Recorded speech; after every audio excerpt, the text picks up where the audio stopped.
hark to the melodious churn of the dishwasher.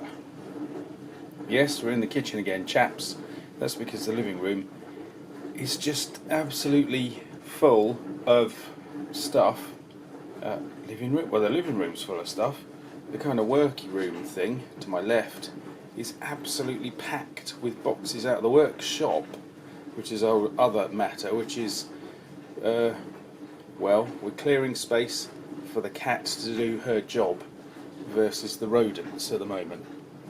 And basically everything's going from bad to worse. So I'm in the kitchen, which, as things go, is the better option. And today we are doing the Airfix 1/72 Fock-Wulf 190 A8,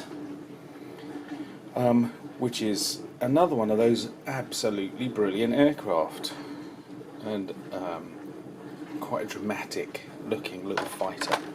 It's funny how something as simple as a fighter can have so much character and variation, but there we are. Very interesting. It's got a grey and a dark grey and green camouflage.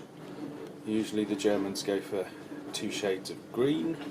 The British moved on from brown and green fairly quickly to grey and green, because that's what the average European sky come landscape is all about. Instructions, yes, and it's very interesting, isn't it, because it's just a straightforward simple box. No paint, no glue, no brush. All of that has been dropped, which has its blessings and its curses. I've got an awful lot of little mini pots of green paint, but I'm going to use them up, don't worry. Oh, throwing that away. Markings, lots of tiddly ones, and I've done a bit of preliminary spraying. So a dark grey, if I can get out of my own light. Dark grey largely on that lot. There's our fuselage in the paler grey, and the underside in the paler grey.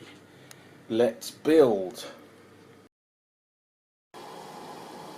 First parts, and they're a really nice little cockpit assemblage. By the way, none of this is glued. I've just placed them together. You probably need to do painting. The grey is just the overspill from the grey that the wings are going to be. So this needs to be a little bit greener, but just to see what's in there, just sitting together loosely, there's those nice little bits and a very nice profile. Thank you for that. And then there's this lot. And I have to say, that piece, the kind of control panel, just slots neatly into grooves. Very, very nice bit of design work there, Airfix. Well done. Right, a couple of things worth noticing. Let's put that where we can see it a bit. First of all, I've glued the 2 sides of the fuselage together. Went together rather nicely on the whole, but don't cast a shadow, man.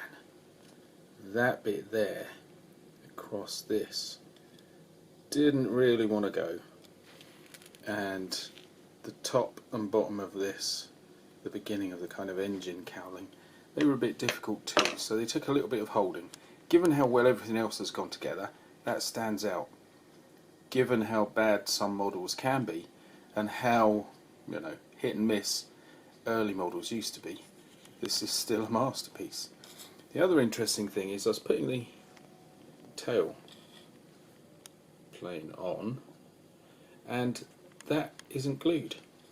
It just sits perfectly, and it's based on a slot and pinhole, and that is wonderful. I was very impressed by that. So these things are good. We move on to these 2 plates. I hope the difficulty in getting this region of the fuselage together isn't going to interfere with those, and I hope it doesn't bode ill for the cockpit canopy. But getting those on will probably show just where the problems may lie. So that's next. Right, that was a bit messy getting those on. Interestingly though, when I did finally get them to line up, you can see it's a bit gappy. I will deal with that. Once I got them to line up and get into place, this second one to the right, the one away from the one that isn't so gappy actually, from there to there, that one clipped into place, and I had to go back and look at the box to see if it is a kind of clip together model, because so many of these pieces have been doing that. It's remarkable. Obviously from the fuselage it isn't, but that was quite a surprise. So broadly the engineering of this model is really rather super. Unfortunately it just slipped up there.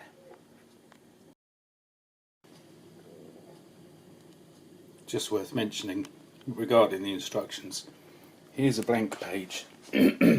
This time it doesn't have a border on it and the word modeller's notes. Somehow that's a relief. These little things entertain me. Leave me alone. Now I've just clipped the underside of the wing on and it fits wonderfully. So on the whole this is really quite good, isn't it? Well done. Not that I don't like clip together models because they're usually basic, but in this case obviously this isn't that basic, it's sophisticated, so it just happens to be clipping together. I'll get over it, don't worry. Anyway, put some little bits in, let's put it that way. And there's the underside of the wheel undercarriage, and there we have the underside of the whole thing, looking rather nice. So clean up some of the paintwork right now and then move on. I'm impressed. Very well done, Airfix. And there's the underside, nice and smooth. Coming along nicely. There are some gaps here and there where the underside of the wing fits into the fuselage, so there's a little bit of filling, but it's still going really well. And the interior of the wing, this is the top surface flipped over, and you can just see all the little spiky bits coming out. It's a messy paint job, but nobody's going to see it, and I can sort out any protrusions that are visible later. Had one of those growth spurts where progress is sudden and rapid, but basically I've put the wings on and it looks very different. So coming along, almost there. And the washing machine just kicks off at the wrong moment. Here is the cockpit canopy, which has quite a bit of fuselage attached, which needs painting over, and you can't see it very well there, so I'm supposed to be cleaning the sink right now, but I did notice you can see things better against parts of it. There we have two options, although only one is suggested in the instructions, which I believe is this one on the nearest one, and then the front canopy and the sight thing in the on the dashboard. So there it is, very fine, will need painting. And let's have a quick look at the instructions. So you can have it open or closed. Nice one. And it is number D3. So that's what we're on now.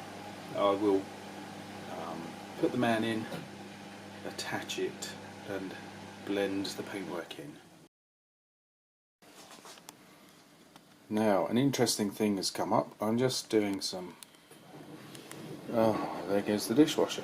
I'm just doing some kind of base coating, and this little dark grey, blue grey splotch is very noticeable. It's not the same as this grey and it's not the same as that green, and that's very unusual. I've never seen that. on anything before, so I have mimicked it. There you go.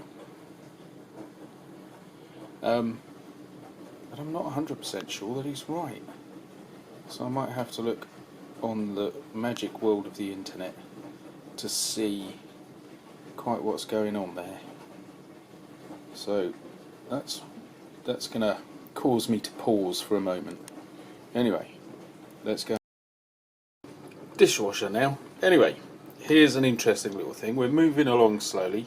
Got to clean up the paintwork on the cockpit canopy. It fits wonderfully at the front there, which means the second section to the left fits rather nicely in too. But all of that means that it's correct, doesn't it? Look, there's just a tiny little bump. Just an FYI, just saying. It doesn't spoil the model. I could, or one could, sand that down, trim it or whatever. The thing is, with so much of the glassware, the plastic is very different, and it seems to me it shrinks just a little once the mould's opened or something like that, or cooled, because very often from ancient times to now, glass parts often are just a little bit tricky fit, and there you have, even now, just that little bump. So lovely stuff on the whole. Should we go for the orange for a minute? There you go, back to the 70s. Fantastic. Tangerine by Led Zeppelin, orange amplifiers. God, blimey.